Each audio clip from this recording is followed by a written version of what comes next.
Nikiheri gia atumia mwena wa Kamango makirurungana kumenereria wendia wa njohi thumu na ndawa cia kulevya iria ithukitie andu aingi.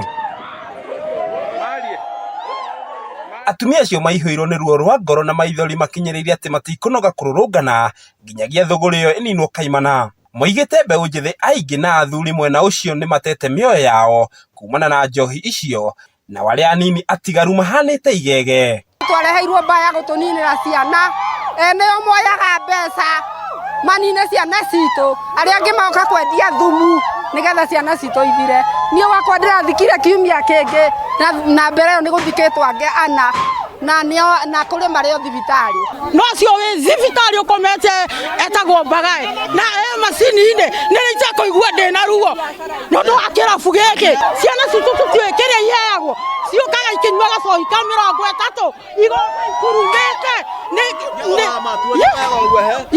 ciũkaga ikurumĩte ciũkaga ũguo na ndanagĩra wakwa na mahuru mbarũ. Nimendekithĩtie irabu ciothe iria irendia njohi thumu ihingwo nao ene kũrutũrũrwo mwena ũcio rĩtana rĩao rĩkĩonekana gũciara matunda, kũrĩa mũnini wa county commissioner wa Kikuyu Charles Laboso augĩte nĩ marĩkĩtie kũhinga irabu 7. Tũkwenda thirikari ĩchunguze kũrĩa araheana marũa nĩkũ, tondũ haha rĩ kanitha nja ĩno nĩ kanitha ĩrĩa ĩngĩ nĩ cukuru na watho wa Kenya yugaga atĩrĩrĩ mita 7 haha nĩ mita 7 sio mita 7 na harĩa kuma Moigasi nĩ mita 7. Hatutaki na hatutaki ndatigairwo ciana igotera mugweke akwĩrĩire harĩa na makaiga atĩ nĩ kũrwara ti kũrwara. Mũthuri wakwa anjĩrire hanjoici ni wao gondũ gũkũ cia 30 aranyuĩrĩire njohi nyingĩ mũndũ gũkũ. Laboso ningĩ nĩ arutĩire mũkana kũrĩ maabitha othe a thirikari mwena ũcio arĩa mangĩkorwo makĩnyitanĩra na endia a njohi icio na ndawa cia kulevya, akiuga nĩ mambĩkĩte mbara nditũ kũhukia thĩna ũyũ guothe Kikuyu. I can confirm that we have closed 7 outlets.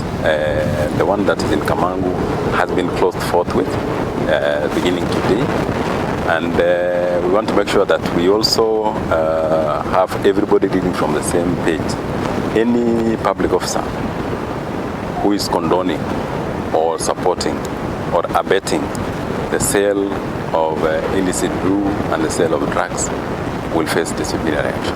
Nĩ thĩna ũtheremete kwa ihinda guothe bũrũri-inĩ, aikari a Kikuyu makiuga matikwĩrorera rĩngĩ njohi icio ikĩnina andũ. Mũthuri wakwa thinacara akoragwo haha